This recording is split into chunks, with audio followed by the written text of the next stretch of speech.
দর্শক টিচান কমেডির নবমতম পর্বে আপনাদেরকে স্বাগতম। আমি ক্যাট। আজকে আমি এসেছি একটি কুমারপাড়াতে। কুমারপাড়াকে মানুষ পালপাড়া বলেও সম্বোধন করে থাকে। আজকে কুমারপাড়া বা পালপাড়ার এমন কিছু বিষয় আপনাদের সামনে উপস্থাপন করতে চলেছি যা আপনারা হয়তো কখনোই কাছ থেকে দেখেননি। ঠিক এইখানেই বসে 7-8 ঘন্টা ধরে এখানে আগুন দিয়ে পোড়াই। তুমি কি এখানে আসতে চাও? আমি নিশ্চয়ই এই চ্যালেঞ্জটা গ্রহণ করব একদিন। কিন্তু কই যে প্রতিবন্ধী ভাই দেন ফ্যামিলিতে যে আমার অন্ধ ভাই আছে, মা আছে, মুরব্বি কাম করতে পারে না। এইসব বানানোর জন্য মেশিন পাওয়া যায়। মেশিন তো কাজ আছে না, মেশিন পাওয়া যায় বানানো মেশিন। আচ্ছা, আপনারা কি জানেন কুমারদের জীবনযাত্রার অবস্থা কেমন? তারা কত টাকা ইনকাম করে, তারা কি করে মাটির জিনিসপত্র তৈরি করে?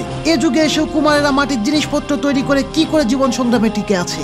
এছাড়াও এমন কিছু আজকে আমি আপনাদের সামনে উপস্থাপন করতে যাচ্ছি যা দেখার পর আপনি ভাবনায় পড়ে যাবেন। পুরো ভিডিওটি দেখার পর আপনি ভেবে দেখবেন এদের চেয়ে আপনি ভালো আছেন নাকি খারাপ আছেন। জীবন সম্পর্কে আপনার সব অভিযোগ আজকে দূর হয়ে যাবে। দর্শক, সাবস্ক্রাইব না করে থাকলে দ্রুত এখনই সাবস্ক্রাইব করে দিন। তো চলুন ভিডিওটি শুরু করা যাক।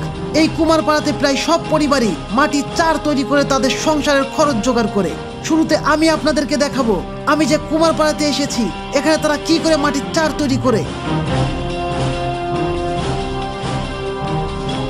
ঠিক এইখানেই বসে 7-8 ঘন্টা ধরে এখানে আগুন দিয়ে পোড়ায়। কত কষ্ট করে তারা এই মাটির চারগুলো তৈরি করে এবং এগুলো যে খুব বেশি দামে বিক্রি করে তাও কিন্তু না। খুব ছোট একটি জায়গা, আমি একদম ঘেমে গিয়েছি। এইখানে আসলে বসার মতো জায়গা পাচ্ছি না। দেখো এখানকার মাটি কিন্তু ইটের মতো শক্ত হয়ে গেছে। এই মাটির চার দিয়ে কি হয়? এই মাটির চার মূলত টয়লেটের মলের হাউস তৈরিতে ব্যবহৃত হয়। একসময় এই মাটির চার বহুল ব্যবহার হয়ে থাকলেও বর্তমান যুগে তা একদমই নেই বললেই চলে। বর্তমানে দেশে বহুতল ভবন তৈরির যে প্রতিযোগিতা শুরু হয়েছে সেখানে সেফটি ট্যাঙ্ক তৈরি করা হয় এবং মাটির চার তৈরি এই ব্যবসায়ীদের ব্যবসা হুমকির মুখে পড়ে গিয়েছে। প্রথমে মাটি কিনে এনে তারপর কাদা মাখিয়ে নির্দিষ্ট ছাঁচে এই চার তৈরি করা হয়। এরপর চারগুলো রোদে শুকানো হয় এবং সেই সাথে এই চারগুলো ফিনিশিং দেওয়া হয়। এরপর চারগুলো শুকিয়ে 7 থেকে 8 ঘন্টা চুলার আগুনে পোড়াতে হয়। এরপর ঠান্ডা হলে বিক্রি করা হয়। এই মাটির চারের যে চুল্লি রয়েছে সেই চুল্লির উপরে একটি চালা দিতে হয় এবং সেই চালাটি কেউ কেউ পাটকাঠি ব্যবহার করে, আবার কেউ কেউ মাটির টালি ব্যবহার করে। যারা পাটকাঠি ব্যবহার করে তারা পাটকাঠির নিচে মাটির প্রলেপ দিয়ে লেপে দেয়, নয়তো আগুন ধরে যাওয়ার সম্ভাবনা থাকে। কিছু কিছু জায়গায় আবার সিমেন্টের টিন অথবা মাটির টালি ব্যবহার করা হয়। ওইখানে তো দেখলাম যে চাল আছে, চালের নিচে কাদা যে প্রলেপ করা, এখানে না আমার টালি দিয়ে। আচ্ছা আচ্ছা, টালি দিয়ে। আমরা এখন আছি, কাদা ভিজিয়ে রেখেছি এখানে এবং এইটা পরে পা দিয়ে ছেনে মাটির পাত্র তৈরি করার জন্য ইউজ করা হবে।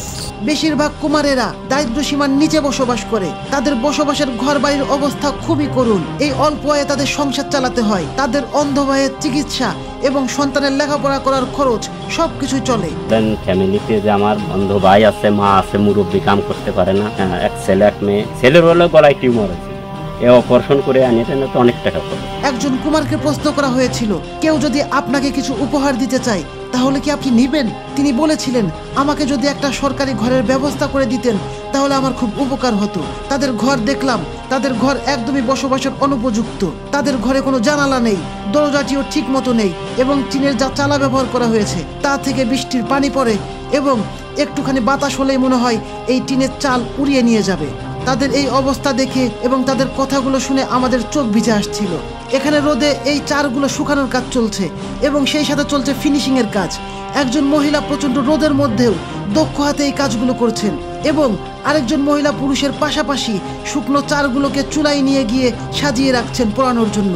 দেখুন তিনি কত কষ্ট করে এই চারগুলোকে টেনে টেনে নিয়ে আসছেন এবং কত কষ্ট করে এগুলো উঠিয়ে এখানে সাজিয়ে রাখছেন। আমরা এখানে না আসলে পরে যে কুমাররাই এত পরিশ্রম করে এগুলো জ্বালায় পোড়ায় এগুলো তৈরি করে, এগুলো আমরা তো জানতেই পারতাম না।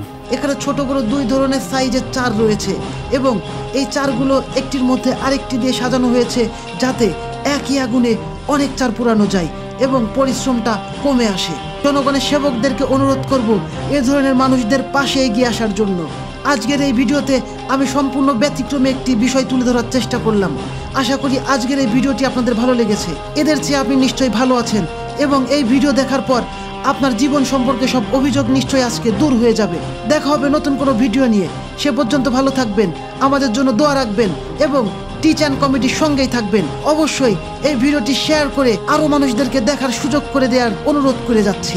এখনো যারা আমাদের চ্যানেলটি সাবস্ক্রাইব করেননি এবং ফেসবুক পেজটি ফলো দিয়ে রাখেননি, তারা দ্রুত আমাদের চ্যানেলটি সাবস্ক্রাইব করুন এবং ফেসবুক পেজটি ফলো দিয়ে রাখুন।